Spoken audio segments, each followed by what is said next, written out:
Welcome, ladies and gentlemen, to the City of Farmers Branch Workshop meeting. It is Tuesday, July 26, 2022. The time is 7 p.m. We are going to begin with our only agenda item, review redistricting committee's recommended map and conduct redistricting map exercises. And so without further ado, I'm going to go ahead and just call up the chair of the redistricting committee, former Councilmember Bronson Blackson, to kick this off. Thank you, Mayor and Council. I have Cameron Arsenault from Bickerstaff here. He's our GIS extraordinaire tonight, so he'll be directing the computer. You all will be providing feedback as to what he does to make the map change. I met with all of you all just to get kind of an understanding of where we are, what's going on, and we're starting at what's pulled up today is map number 7, which was the primary map that the redistricting committee recommended.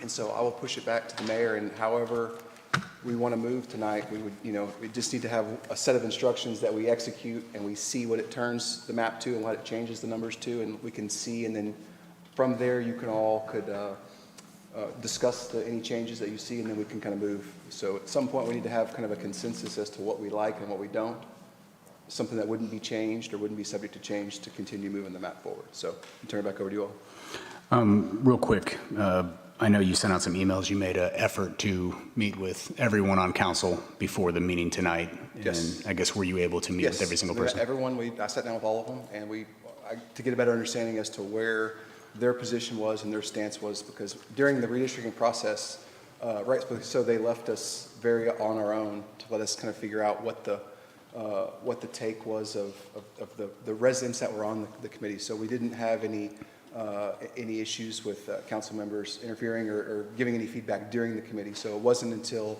I met with them just last week was I able to kind of get test the temperature and see where we are on everyone's feedback for the map we're at, or the map that we recommended. Okay, and based on that feedback, I guess, were you able to potentially generate a different map than what's presented here, based on what council members were saying? So based on the feedback, I met with everyone across about a week time, and the feedback that I received was everything from angry residents or upset residents to understanding the process to wanting a map that was that shared in more demographics of the apartment demographics weren't evenly split was one of the feedbacks that I received. And so in doing so, I prepared another map, but if you want, we can look at that now, or we can let the council, kind of start talking about what they're interested in or what their thoughts are. I would say let's just kind of take a start there, just to see what you think that might look like, and then I'm going to go through each single council member and give everyone a set amount of time to ask questions, explain your rationale, some changes you might want to see, so that we might be able to formulate that into some different maps. And then after everyone's had a chance to look at all that, come back and go through a second round of having more discussion once they've been able to hear from every single person, because former Councilmember Blackson is the only person that has talked to all of y'all to get your input. So no one here knows what anyone's thoughts are at this point, but I know based on that feedback, he might have a different image and map to show us that might be a good starting point for the conversation based on what everyone's kind of feeling. Okay, so let's pull up map number 8. Oh, great. I'll pass out what we're going to see.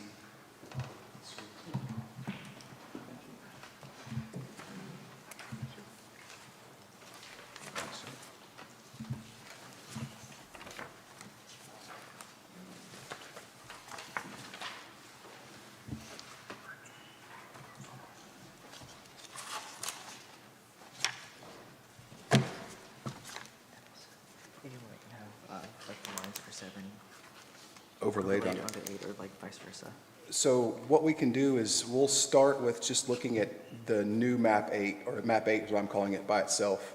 And then what we can do is, or if you want to see it laid over with 7, you can lay 7 over on top of it. What's going to be more easier to understand or to see? I don't. Yeah, if you can overlay 7, that'll Okay, show so us it's the over. changes real quick. Overlay 7. And while he's pulling that up, the folder that's on your desk just has some of the pertinent things that we were given, or the council was given over the last few months. It's all been publicly given as well. But in case we have to refer to it, I wanted to make sure that it was readily available, so you weren't flipping through your iPads or flipping through old notes. Too fun. All right, there you go. Slides for The lines for District 7, for Plan 7, sorry, are in red on here. Okay, so I'll start from 1 to 5. So when I met with Councilmember Roman, one of the things that he felt he was hearing was that he had some residents that were angry and that there was a neighborhood we were just splitting in half, basically the new west side. And so when we did that, it was dividing an area that he had just, become to know. They had just elected him out there. And so in making the changes that I did to map number 8, I encompassed the entire, basically north side of 635, and that would become all District 1. In doing so, that put District 3 at a delta. It needed more residents, so we changed some of the lines. As you see, let me see if I can show. Right here, we changed this little area, and this was in District 2, and as well as the Austell district, or the Austell area that we had some feedback from Councilmember Williams about. So when we did that, that really changed the way the map interacts around districts 1, 2, and 3 right there in that area. So what we had to do when we did that is we had to add some to District 2. When we did that, we added some of the apartment demographic back into District 2, which was one of the feedback that I heard from Councilmember Jackson. He felt that District 2 and map number 7 didn't really have a share of the apartment demographics that the other 4 councils did, or four districts had.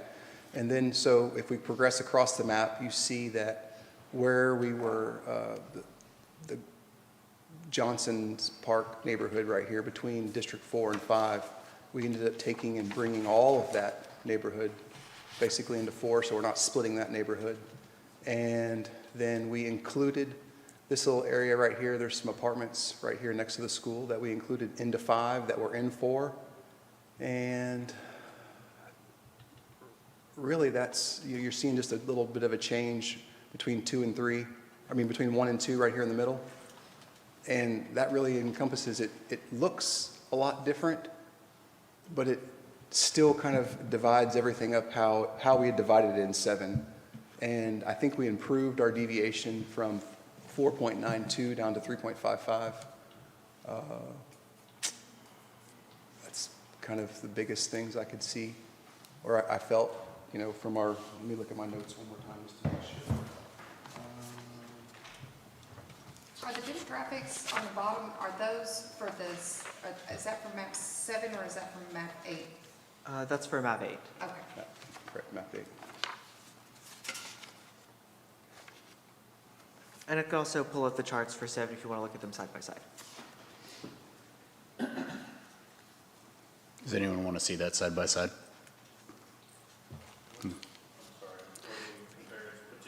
He would be able to pull up the demographics of 7 versus 8 side by side so we can see that. Yeah, okay. I have them as well. Okay. Any other comments on this map and those changes? Not that I can think of. I've tried to encompass all the feedback I received from all the council members, and I feel like that this map does do that. It's a give and take. There's a little bit of a give and a take anywhere you're moving that line. Okay. I'm going to go ahead and start in District 1 with Councilmember Roman to ask your series of questions. Thank you, Mayor.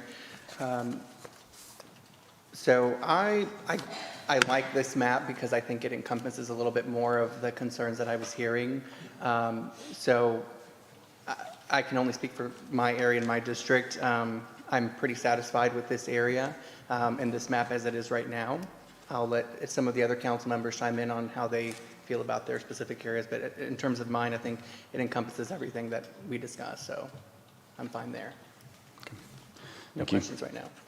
Councilmember Driscoll. Thank you. On map 4 and 7, District 2, my district, basically doesn't have any changes. And with 8, it looks like my district would continue to go down to Valley View, and then the only thing that's changed is the upper left, which would go over to Josie. Is that correct? That is correct. Yeah. And what's the basic reason for these changes in D2? So in order to achieve the changes that occurred between 1 and 3, it was necessary to take some of the population from 1 and put it into 2, so that 2 would meet the standard deviation requirements of being no more than 10%. And also, some of the feedback that I'd received was that it was not, the apartment demographic was not equitable amongst the districts, that it was the only district that really had no apartments.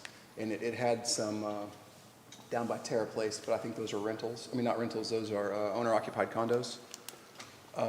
So it didn't have any of the, of a, more or less a rental apartment demographic that was making it up. And then the change that you see of the line down Dennis, that was just cleaning up, trying to, get some residents to make the numbers right. Okay, and then going up to Fike and over to Josie to include those apartments there, Correct. correct? Yeah, Yes. all right. Okay, thank you. Councilmember Williams. I guess my only question is that we as a council appointed people to do this, residents to do this, and were they involved in relaying out this map, the 8? So no, this current 8 was just based on feedback that I received. From us? Yeah, from you Okay. all. The committee officially dissolved at the time that our presentation Yeah. was given on June 6th. Okay. Because I think that's a little concerning to me that we're not respecting the process of, that we laid out, that this would not be a council-led initiative, that it would be driven by residents that were appointed. And I mean, I don't think any time that we do a redistricting, there's going to be, it's a numbers game, and so there's not going to be satisfaction across all parties. I don't think there's a way to make every resident happy. And that's why, respecting that process and it being independent and it not being driven by council, but just approved through council, that seemed an important step in that. Yeah, so those are my comments. I don't have any problem with any of it because it's what has to be done, and there's no way to, like you and I had talked about, just because the neighbor across the street is now represented by a different council member, it doesn't change that they're in my neighborhood, that we're neighbors.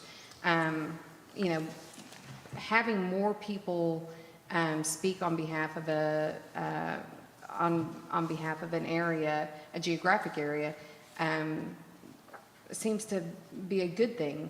That's more people on council that can stand up for for an area and push for initiatives and amenities and things like that. So.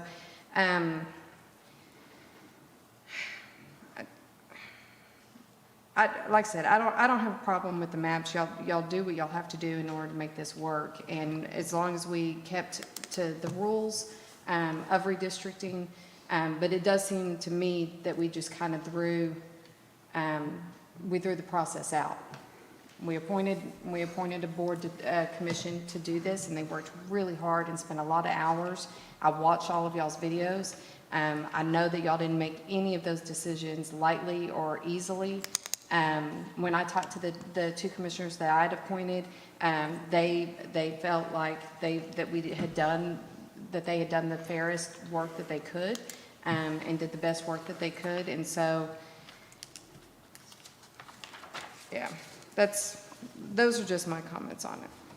Right. I was going to say a few follow-up comments to that is, this is the city's first time going through a redistricting, right? This 2014, when we implemented it, we had it for 6-7 years. Now the census comes back, we're going through, so it's a little bit of trial and error of what worked well, what didn't, and as Councilmember Merritt always likes to state, we're going to take our our lessons learned from this and how to improve this process for the next, in 10 years when we have to do it all over again, is I've heard from many people, based on these maps, everyone's giving and taking. Everyone's going to be losing some people that voted for them. They're going to be gaining some people that are new to their district that they're going to be representing. But you know, the spirit of these maps, if I look at 4, I look at 7, I look at 8, the new one on the screen, a majority of what that body of work that the redistricting commission did is still here. I mean, you still have a majority of the lines. These are some, in my opinion, just some small massages that move some lines a little bit to address the concerns, not only from residents, but from council members as well. And I think Councilmember Blackson, or former Councilmember Blackson, you did a great job of preparing something that we could all look at based on that feedback without any of us knowing what anyone talked about. And I think, you know, seeing some of this, you know, it does speak to that body of work. We're not discounting it. And what I see is a standard deviation from almost 5 to 3.3 to something that's now in the middle. So it's not like it got worse. It's not the best that we've seen, but it addresses that middle point, at least from these lines. And, you know, I think that, you know, us up here, this was always going to be a decision. You have 6 people with strong opinions that are going to weigh in a little bit differently than the people that we all selected to represent us. And I think their voice is still heard here because this is still somewhat of a departure of what we've known since districts were formed. And so, you know, I don't want to discount that, but I do think that, you know, to your point, like the main body of work that they did is still in this map. It's just some final massages that I think were going to happen regardless, because everyone's had comments about, well, why not this street or that street? And as Councilmember Blackson has expressed in the past, you can't move certain streets sometimes because of the census blocks and what needs to be kept together regardless. But, you know, that's just my thoughts on that and how we arrived here and what we're potentially looking at. And I'll allow you to respond if you want. No. Okay. Okay, I'd like to say Yeah, something. go ahead. So a lot of what the committee did was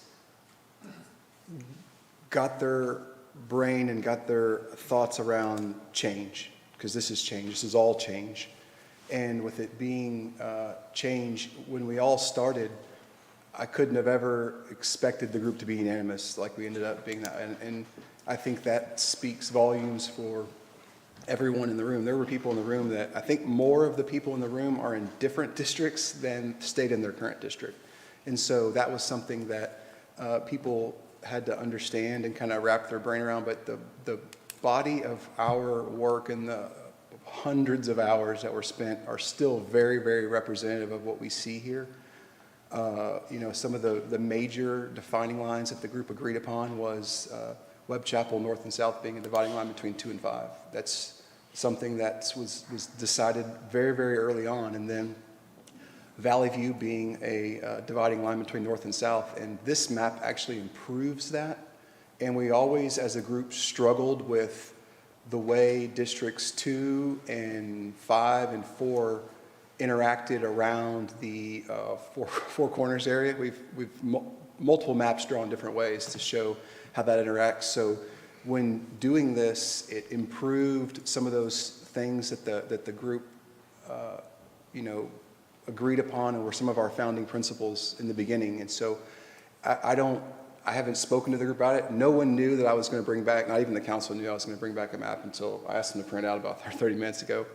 And I wasn't able to do so until I concluded my meeting with Councilmember Jackson on Friday. We met late Friday afternoon, and I thought about it, you know, all day Saturday, and I really didn't start putting pen and paper together and working on it until maybe 1 in the morning on Sunday. It's kind of when it started in my brain kind of making sense. And what we see here is not, I don't want to discount the group or their effort or anything, because this is what we see here is still, it was driven by all the feedback that we received and that was given during the process. So I don't want us to think that because we see a little fine tuning and a little adjustments here and there, that takes away from all the hard work or their input that they had. And I would go as far as saying if I had the group still and we were together, I don't think that for 1 second we could get this unanimously to pass by the group as well, because this achieves everything that was set out in front of us. All those different things that are highlighted in the charter and all those documents I gave you outline what we were tasked to do and were our kind of guiding principles. And so this map still does achieve that. It doesn't take away. I think it improves some of the things that we did in maps 4 and map 7, and it just was kind of the logical next progression based on feedback that we didn't have during our process. If we would have had that feedback during our process, I would think that we would logically ended up here. But because we didn't have that feedback, rightfully so, that feedback was something that we didn't want to be beholden to. We were beholden to doing the right thing and drawing a map that's not like we've seen before, and that's what we came up with. And so whenever map 8 started falling in place, it almost kind of felt like why didn't we get there, or how didn't we get there to begin with? And so, in response to, I don't want you to think, or I don't want the committee to think that we in any means discount, or this discounts their work or the hard work or the effort, because we have hundreds of hours, well over hundreds of hours involved. So. Councilmember. Councilman, Mayor, this is Bobby. I wonder, would you like to discuss the legal implications of the different maps? If so, it might be better to do that in executive session. Unfortunately, we will not be able to go into executive session tonight because it's not posted. Right, No, Brady? but whenever I think you do make a decision, whenever a decision time comes. You mean for us- later? Right, at some Okay. point, yeah, I would. I thought he was talking about tonight. Yeah, I'm like, I would well, we think that cannot, so. He can weigh in on the legal side from an open door policy right now, and then once you come to the point of going to make a decision, he would be your legal advice behind closed doors as well for executive session, if there was any legal ramifications. But I'm sure, Bob, you could speak to that now, that as much as you can without disclosing anything that's privileged. It is, we do have it posted under L, or typical language, but I defer to Mr. Heath. Well, Oh, it you know, says I adjournment. think ultimately, before you vote, Under L. Yeah. I think we ought to discuss it in executive session.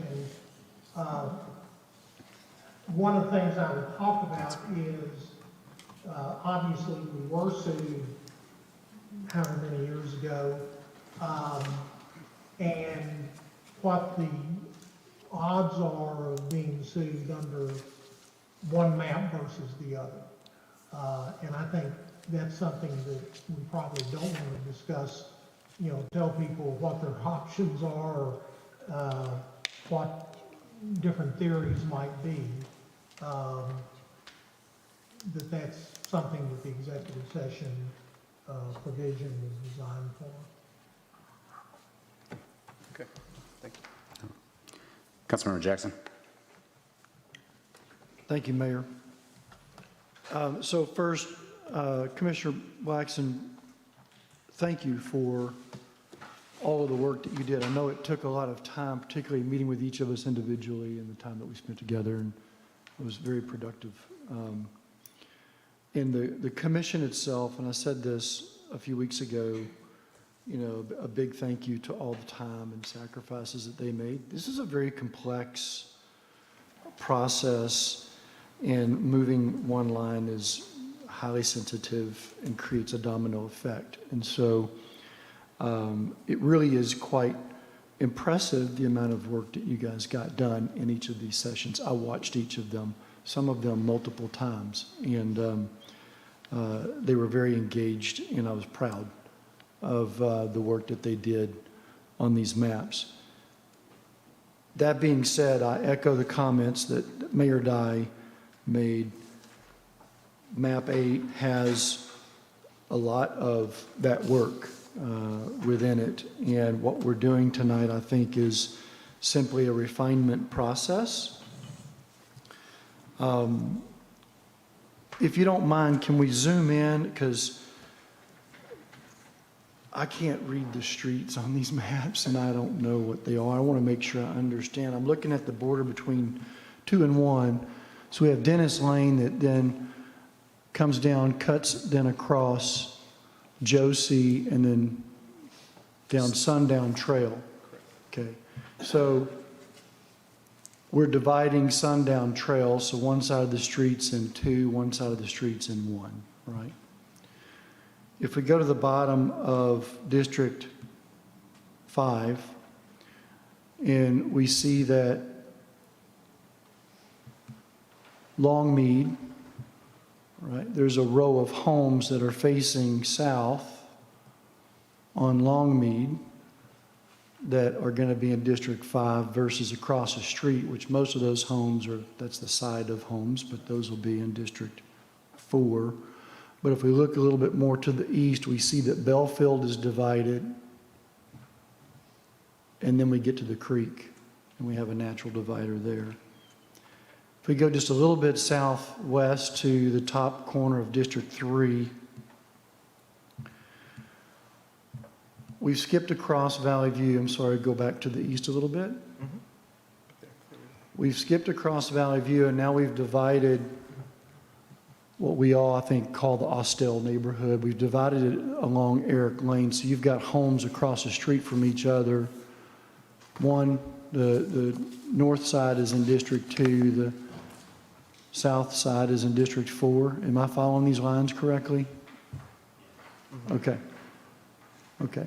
So I say that to point out that perhaps we could do a little bit more refinement to try and maintain alignment with rule number 2 under our charter, which says that we want to maintain communities of interest. Now that, I think that you've done a terrific job in doing that in map 8 versus map 7, map 4, in my opinion.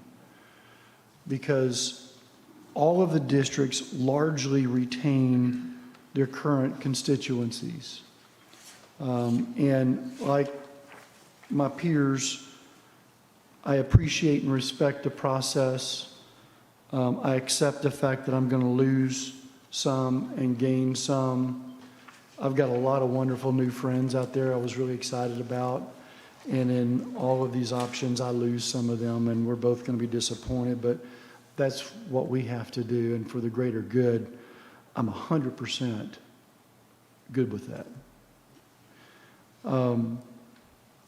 So I'll stop there. I think that, I know I just lied, I said I would stop there, but I'm not. The biggest impact and the biggest difference is maintaining the communities of interest. And I did go in and got a trial subscription with Esri. There you go. And I'm not a video game person, but it was rather fun. Spend lots of time on it. It's like a Rubik's Cube. You just can't put it down. There's just one more adjustment. And we'll talk about kind of where I think we might make some refinements. But my focus in considering where we are, tonight, all the way back to the very first meeting when I understood the rules, was maintaining communities of interest. And for the benefit of everyone watching and listening, a community of interest to me is Brookhaven Country Club.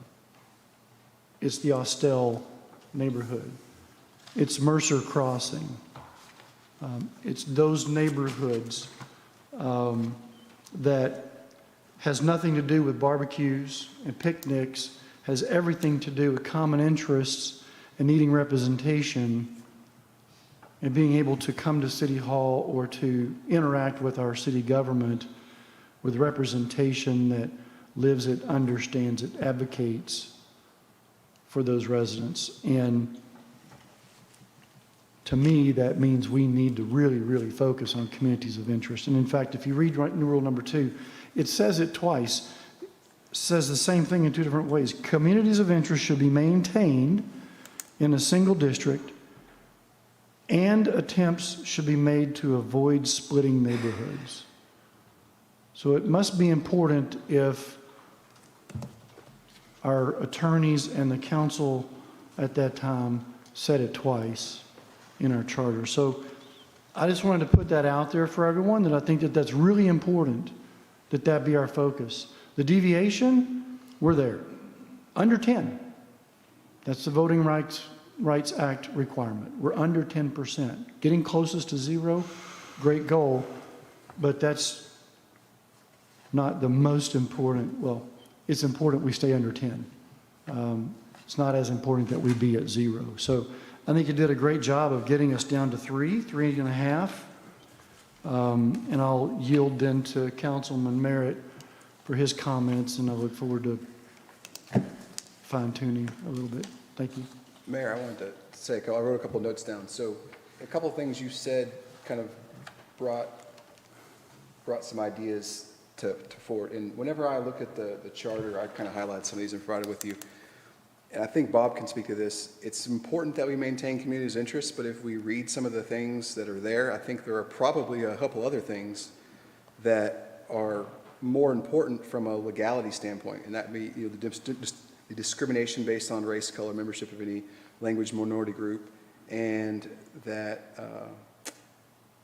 that the equal in population part is probably pretty important. But in doing so, and you mentioned some of your new friends and whatnot, and I think when I figured out on council that the people that elected me in District 2 are super important, but I had to represent everyone across the city, and it was one of those things that it clicked. It kind of clicked after the fact, that after I was in office, I was like, well, I've got people on the west side and east side that rely upon me to do the right thing, not just what the people in District 2 wanted. And then I was faced with the idea that, well, people in District 2 want something different than what's right for the city, which was something different than what District 2 wanted. So I struggled with those thoughts. And so when you said that, it kind of struck, that you're all going to have new friends and you're all going to have new people to meet. And I think this is one of those things that's our first time, and we'll see. And I think it seems like we're doing a lot now, but I think it'll make the process in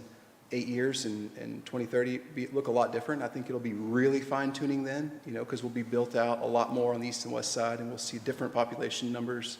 We've kind of discussed that when we met on Friday, and no one can guess what those numbers are going to be, because I think we were all shocked when we ended up at 35,000 for this census. So with that being said, I think that it's, and maybe Bob can tell us if there's a way to judge what's the most important out of all those things that were listed in our charter and all those things that were listed in Resolution 2021-166.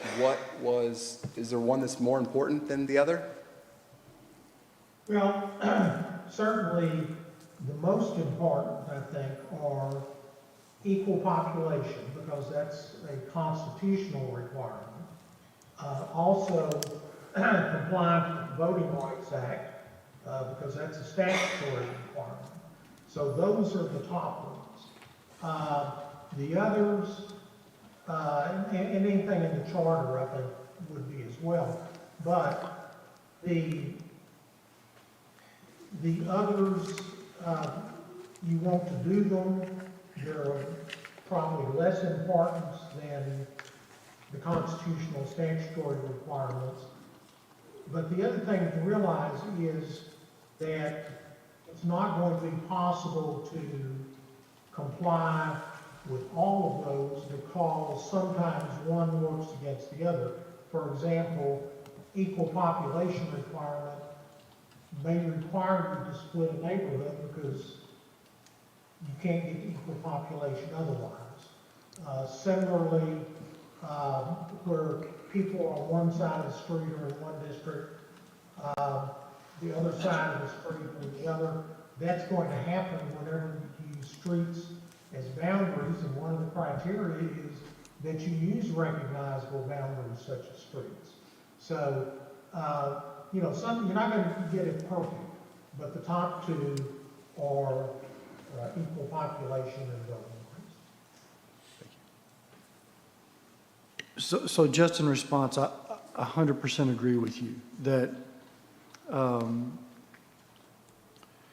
we need to obviously comply with the Voting Rights Act. No one, and in fact you can't approach this map and say, okay, let's go to this white neighborhood, black neighborhood, Hispanic neighborhood, and see if we can meet our numbers with that. We start with equal number of population in every single district?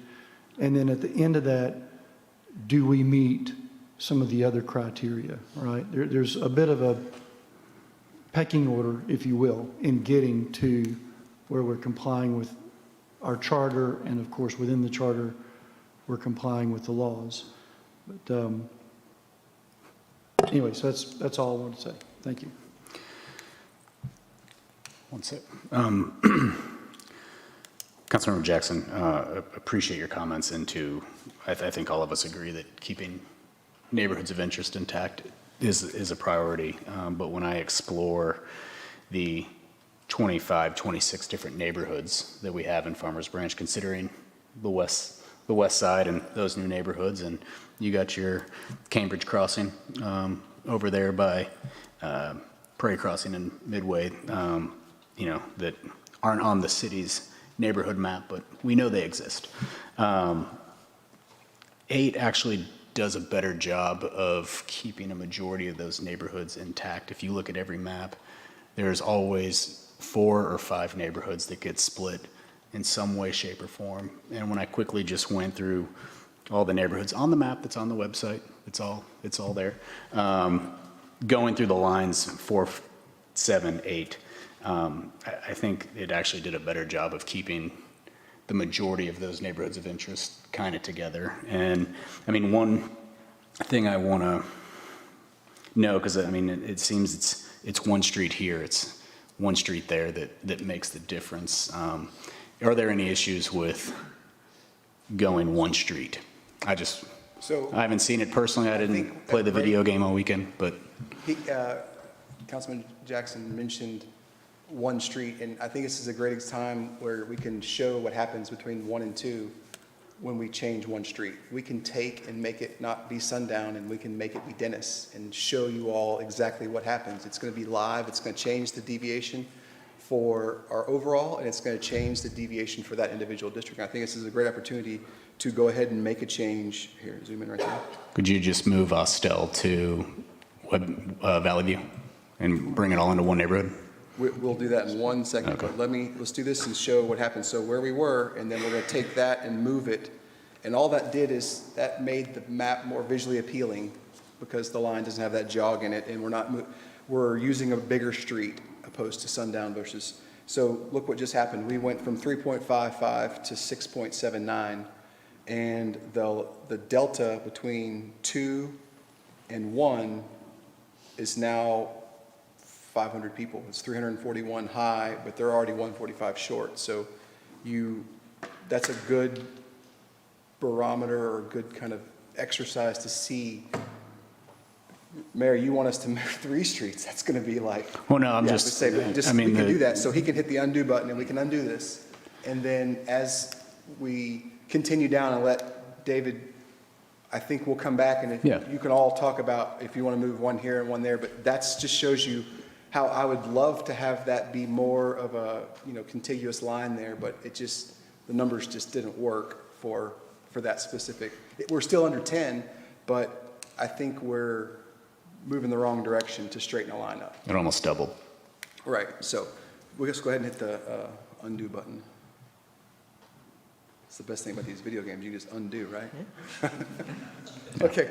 Now we're back to 3.55%. No, I appreciate that. I just wanted to. Right. We'll do that. Everyone to be able to see we'll do that what those small changes do. Councilmember Merritt. Thank you, Mayor. Thank you, Bronson, for your efforts leading this commission, and I want to thank the folks that are here representing my district, and Michael and Stacy are here, and thank you very much for your efforts, and everyone else that was nominated and participated in that super important efforts.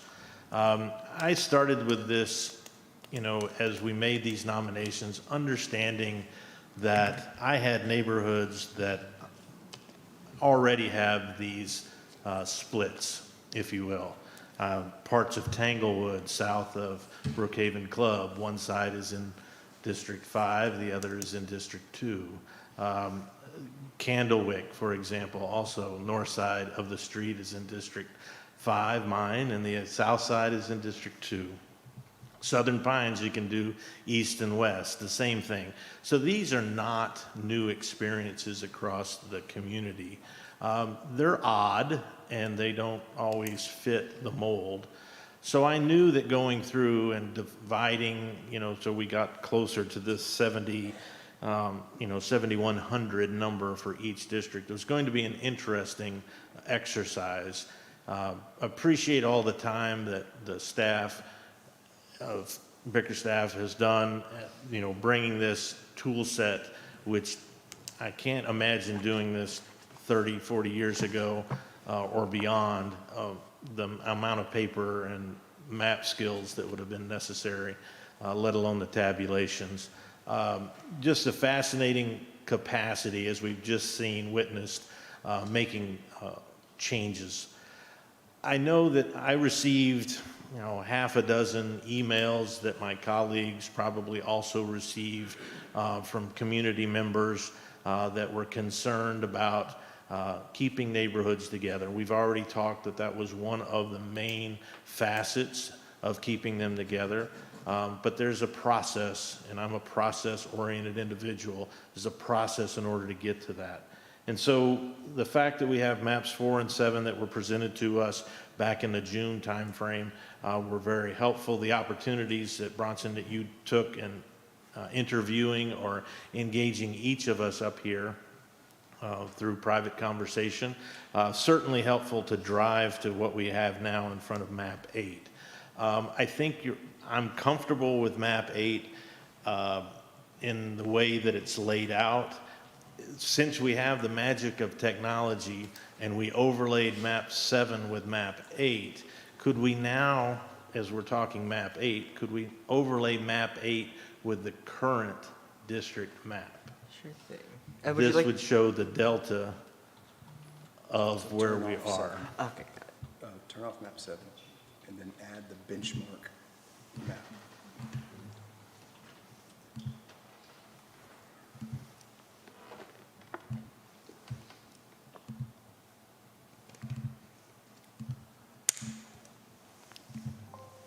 Thank you.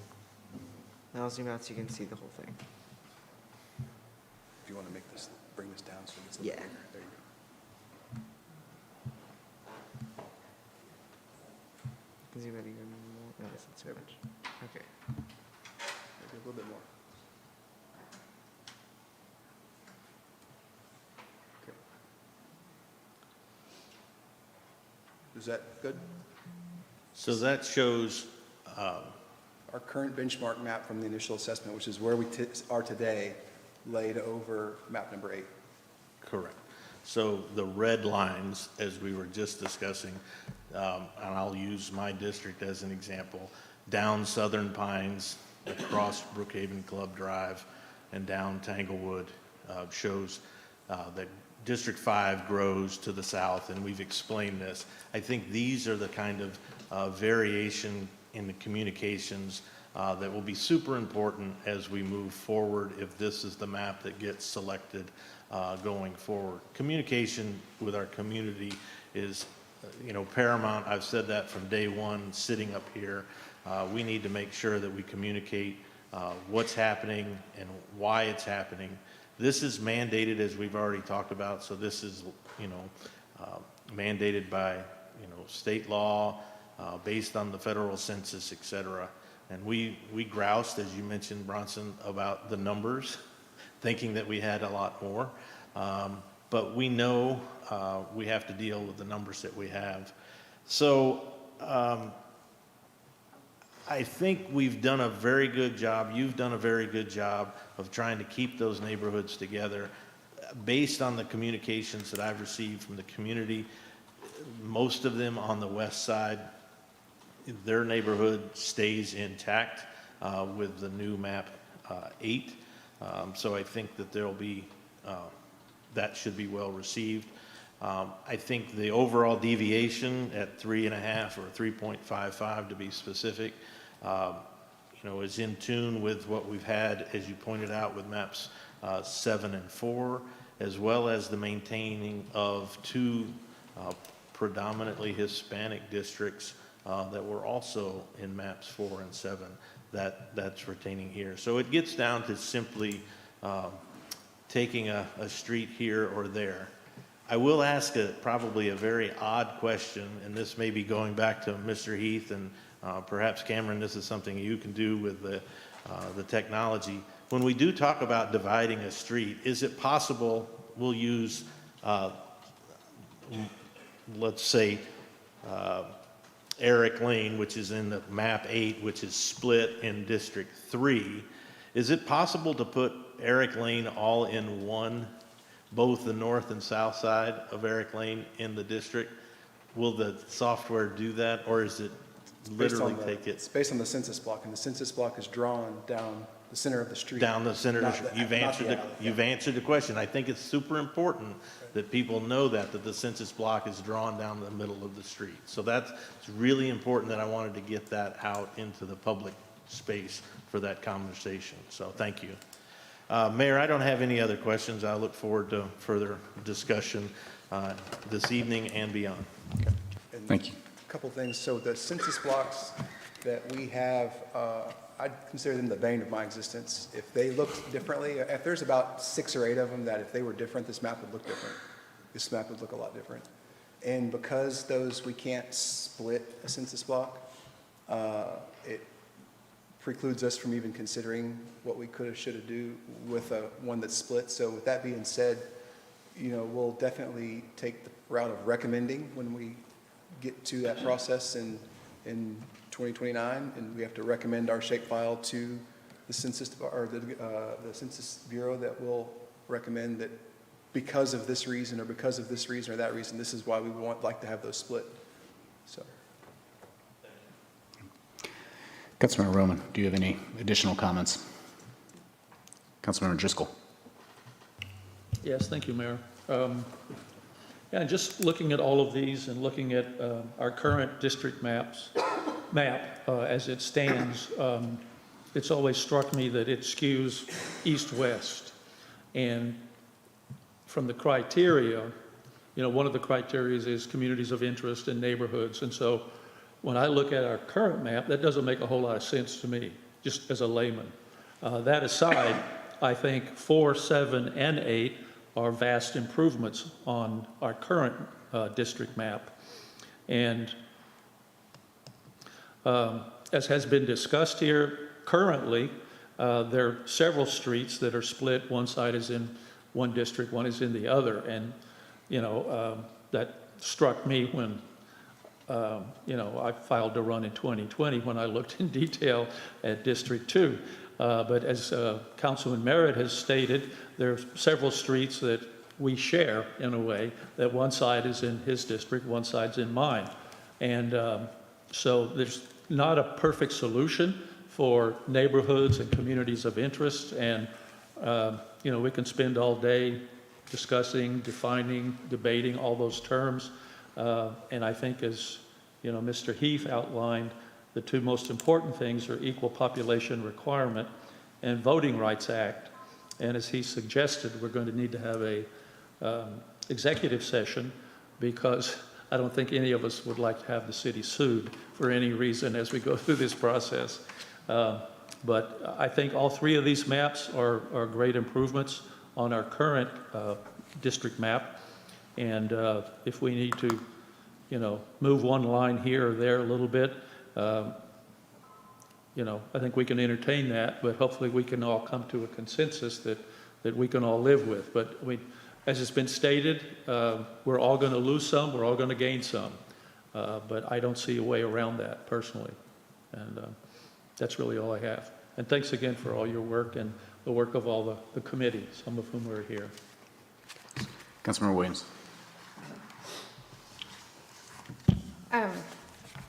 Bronson, I just want to, again, reiterate, I appreciate all of the hard work, and I appreciate the hard work of the board.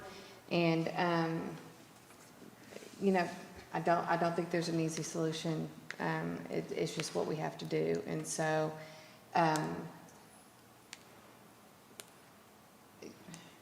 I don't think that there's any way that we keep all neighborhoods of interest. I'm willing to move Austell just so we can see what happens. Oh, I know what happens. We can put all that in the I fall, mean, we we can put all watched it. 3 We in. watched it, yeah. I wouldn't be surprised if we're 17% at Yeah, that point. yeah. Oh, yeah, it's significant. So Right. every time y'all have played with that line in particular, it Right. becomes significant. So, but again, as long as we honored the process that was set forth, and that we honored the work of the committee that was assigned and spent so many hours, then, between that and legal, we'll move from there. So I appreciate I problem. really do appreciate you coming and meeting with us individually and trying to find a map that meets everyone's expectations. So, thanks. Councilmember Jackson. So Mayor, at this time, can we play with some lines? Sure. Sure. Make That's some what we're here for. suggestions? He's Ready waiting to play for the whole along? night. He's been waiting all night to play with the map. So, I have a map here that will keep us at 3.64 deviation, because I know everybody's going to be focused on that number. But it gets us to using only major streets and creeks as dividers, with the exception of one street, and you've already somewhat hit that up between districts 2 and 1. So I've got a print, Yeah, that'll help. Grab that, yeah. It'll help us look. And then you can dictate as we make some changes. Okay, and I've got copies for council members. Go ahead and, Pass it around. Definitely right here. Right there.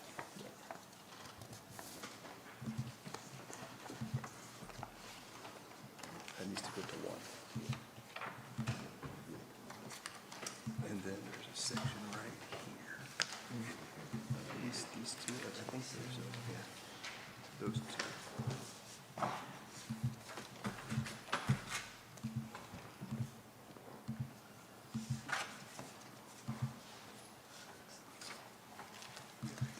There you go. That goes to 3. it looks like it's down here.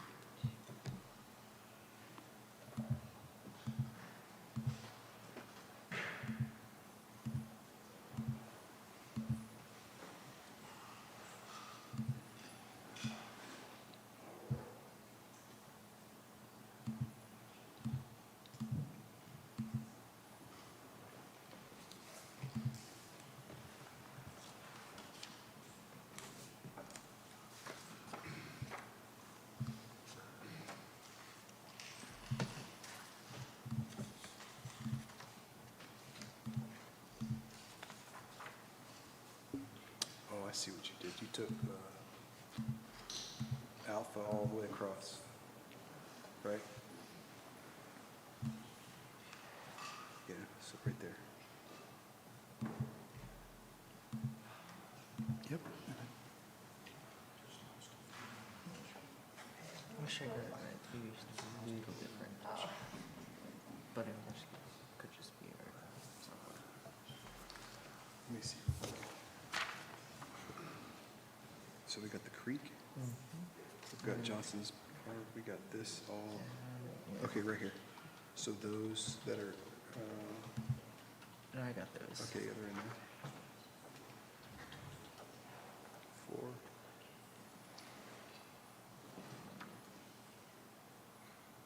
Yeah, I think they're just, our software's different. So the one thing I found, Councilmember Jackson, between their software and our software that you and I were using is the deviation's a little different. Slight deviations, And- differences, and sure. There is a slight deviation, and in almost the way they cut the map is a little bit different, but it's when I figured that out, the first night I drew a map and brought it, and as a starting point, we really couldn't get to that starting point because we couldn't draw it the exact same way as but this is, Yeah, we got a 5.51 deviation in this current map.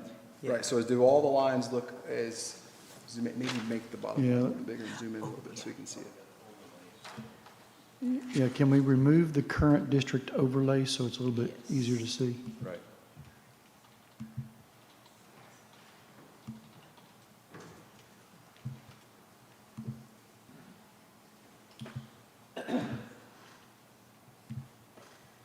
Go.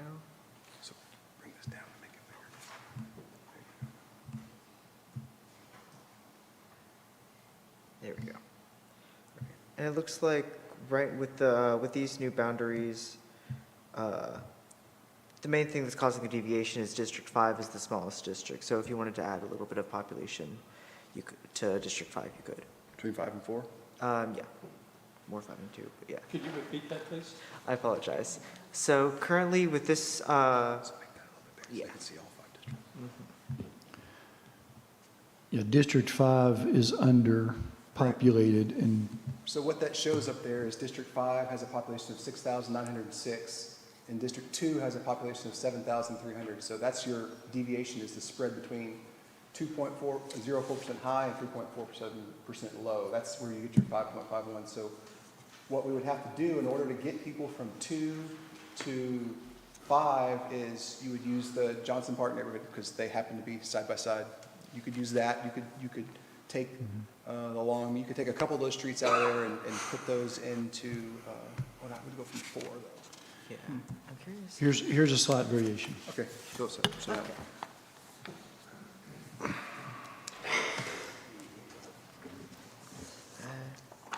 Okay.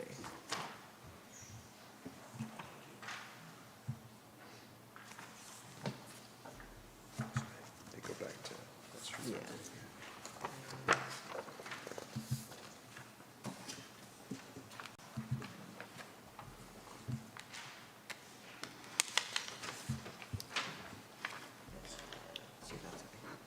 So this map is designed to limit street divisions to 2 streets. Same Rollingdale, but the other one then would be Cherrydale, sort of Belfield area. Oh, yeah. Go back over here. So basically, it's all the way north. Yeah.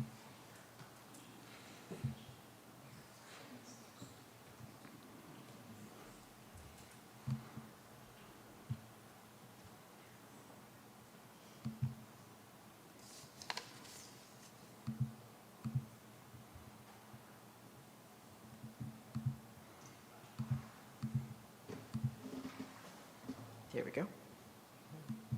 Almost. Did anything else change? I think that's it. Rollingdale at the top is all, still got the jog, yeah. Yep. Yeah. 4.31. So it was a move in the right direction. Yeah. So these, again, these maps were really focused, and they're just slight differences from your map 8, but they were focused on trying not to split streets down the middle, like we have to sometimes, and then using the creeks, because those really do separate neighborhoods and keep communities of interest. So I mean, the deviation itself at 4.3, unless Bob, I'd be interested to hear from Bob his thoughts, but to me, that seems to be well within requirement. And we maintain the Hispanic So maybe what we should minority do majorities. is, can you save that and overlay that over 8? So we can see the difference of where 8 is? Sure thing. Yeah, as far as the voting rights, and very briefly, because obviously I haven't studied this, but it doesn't look to me like there's much difference between 8 and, what, I guess this is 9. Yeah. Public meeting thing, 9. As far as District 1 is concerned, and 2, as far as the voting rights issues, they're pretty similar.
Very Yeah. sensitive. Yeah.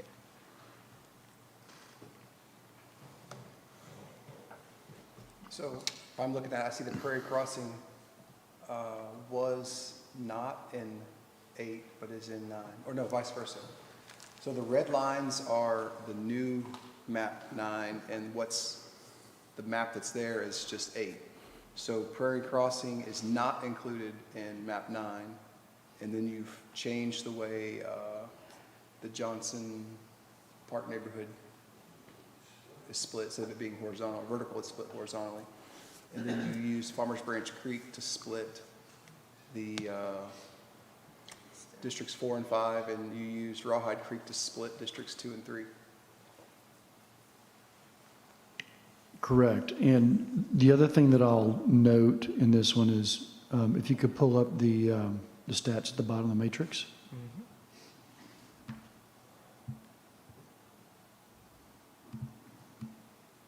Yeah, so what's our deviation here? 3.55.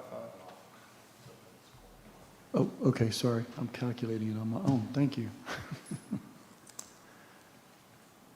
So this one has the same deviation as map 8, No, that's- except, the That 3.55, is map yeah, 8. that is map's 8 deviation. What we did is we just overlaid 9's lines on Okay. top of 8 to see the changes. Yeah. all right, I don't remember what 9's I deviation, think we it can go was- back and look. I believe it's Well- 4.3, yeah. yeah. It's like mine's- 426, 431, something in there. So are the stats down at the bottom of the matrix, that's map 8's matrix? Correct. Okay, Yeah. so we need to see Would you like me this to, matrix? would you like me to close this and open the matrix for map 9? Correct. All right. Yeah.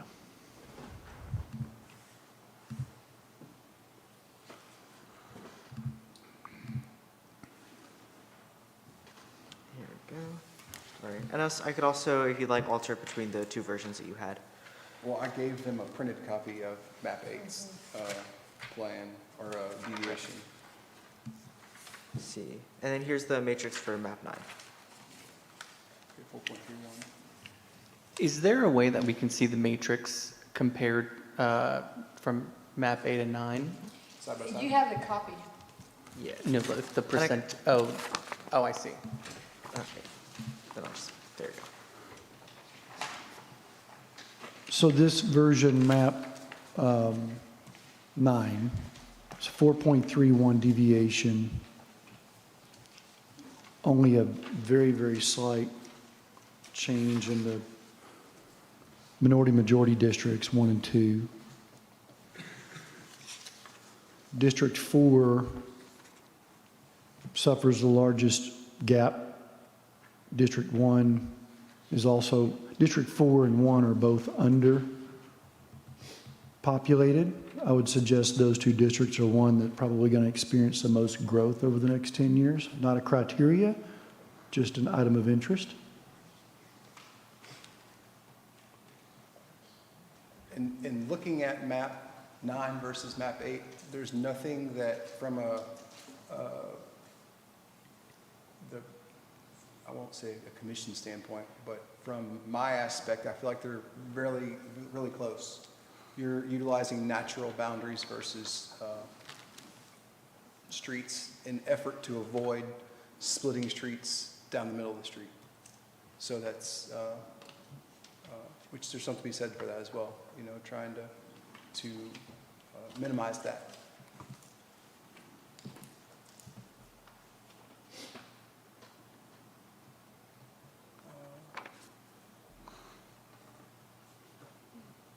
It brings District 3 back to Webb Chapel, which is where it's at now, versus ending at Josie, which is where maps 4, 7, and 8 have it ending.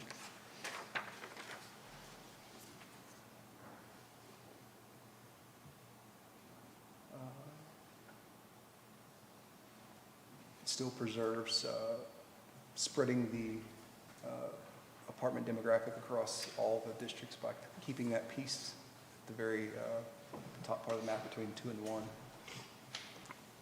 Right. Right, well, Oh, what are you trying to? just to show up here.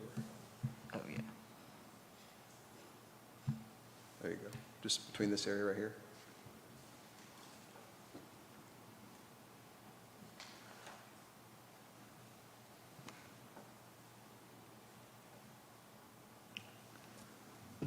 If you look at District 2, moving the southern boundary north of Valley View, it seems to me I understand you're using the creek, but I would argue that Rawhide Park is a community of interest and a neighborhood. And, you know, with 9, Councilman Jackson, you're saying using major streets and creeks. I can see that, but Valley View is one of the major east-west thoroughfares. And I feel pretty confidently that folks that live north of Valley View would consider themselves part of the neighborhood or community of interest, So there's 98. including So if we Rawhide take- Park there. So if we move that line down to Valley We View, move that down to 9, we're going to change 98 people out of District 2 into District 3, so I don't think the number's going to change very much. Well, it did, though. Hit the undo button one more time, please. So 4.31, so if we take those two, now go back, redo. So we moved 98 people, and it changed the number to 5.68. Being familiar with that neighborhood, I think that the residents that live against the creek, it's a single-family duplex that lives in that area, and they're just as any other neighborhood, they're all, you know, it's a neighborhood. So,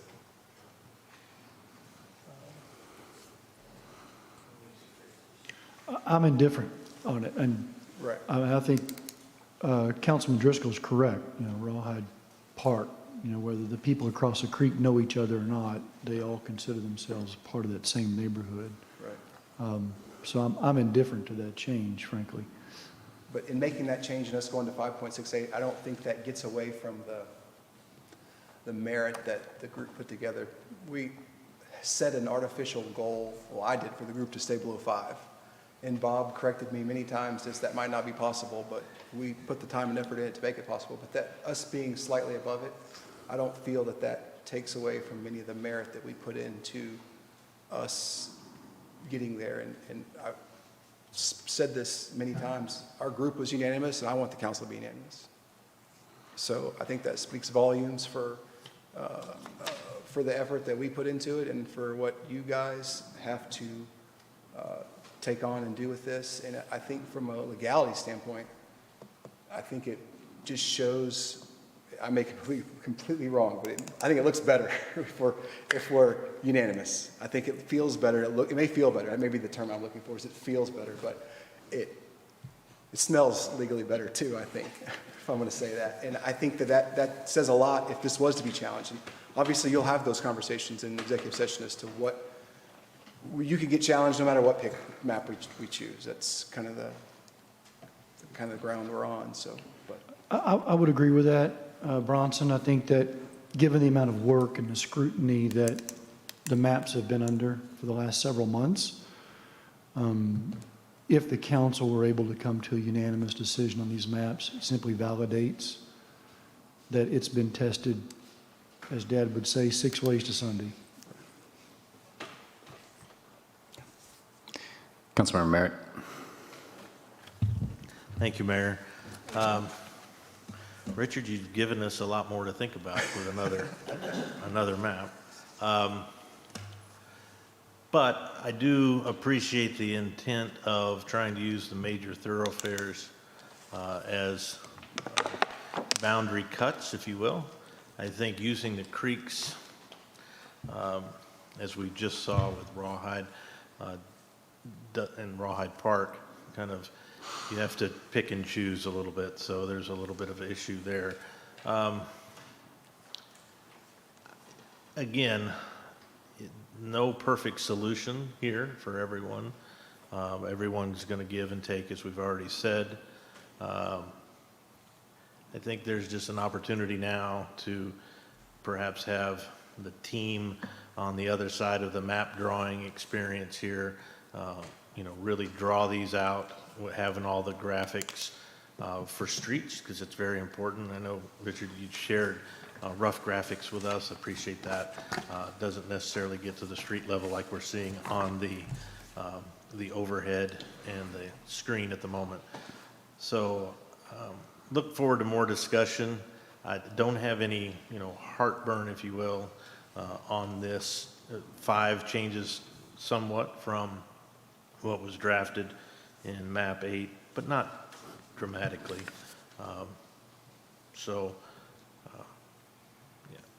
No further comment, Mayor. Thank you. Okay. I think I'll speak up, one of the To changes the I've microphone, seen- please. Oh, sorry about that, man.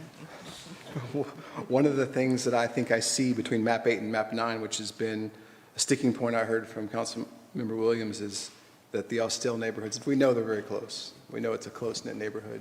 And map 9 definitely unifies that neighborhood all the way to the creek. Unifies it not into your district, but it unifies it into his district. So if anyone wants to have that argument that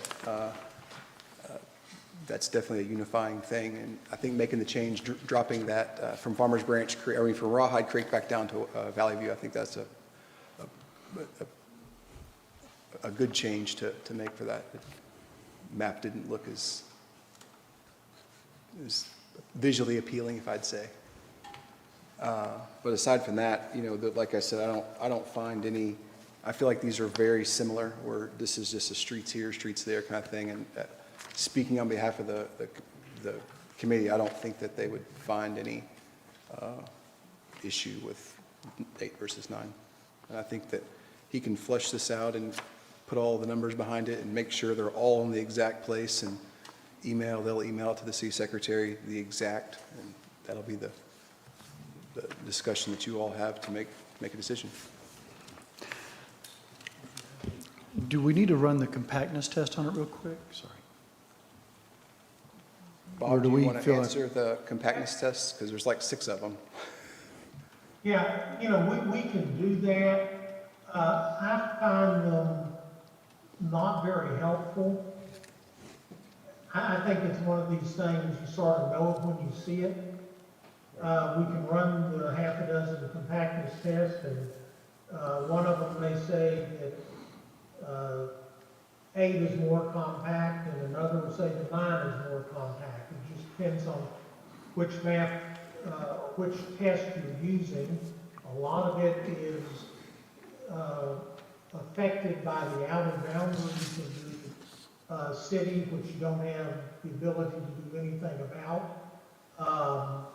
So, once again, I think they're not all that helpful. It's a mathematical test. We can run them, but, and you can look at them if you want, but I generally don't put much stock in the mathematical test of compactness. Okay, thank you, Bob. I was just thinking that I wanted to make sure that it's nice to see all green check marks, Oh, yeah. so, but I don't think the compactness between 8 or 9 is not really what I was interested in. Just want to make sure that we're not overlooking something that could get us in trouble or change things for us, that's all. Thank you. And we applied that same philosophical approach. We didn't necessarily run a numbers check. It was more or less the visually appealing, being compact, and then that's the way the group came to the compactness score. We have a little checklist you see I included in there. That's how they came up with, does it appear to be more compact than another map? Scientifically, we could have gone into it, but he gave the same answer during our committee meetings, that it's what was more visually compact. Does anyone else have any other comments at this time? Okay.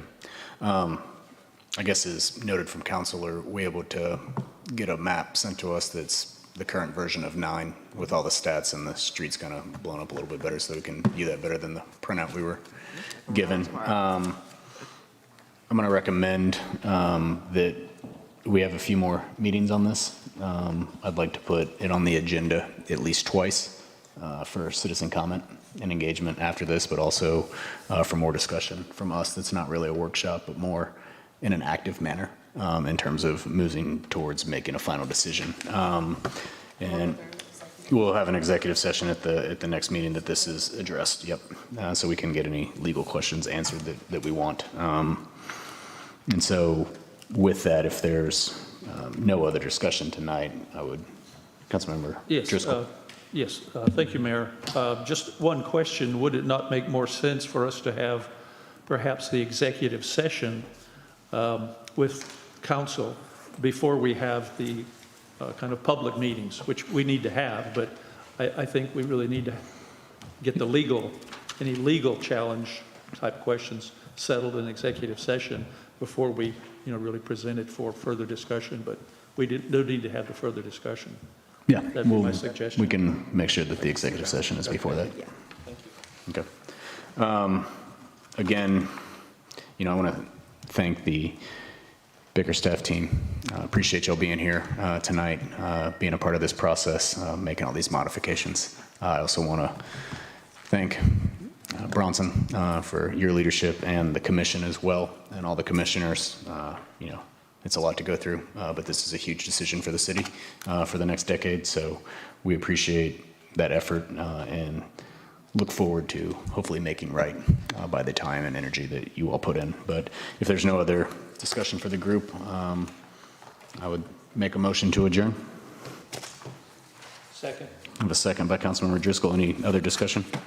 All in favor? Aye. All opposed? All right, this meeting's adjourned at 8:17 PM. Thank you. Great. Thank you.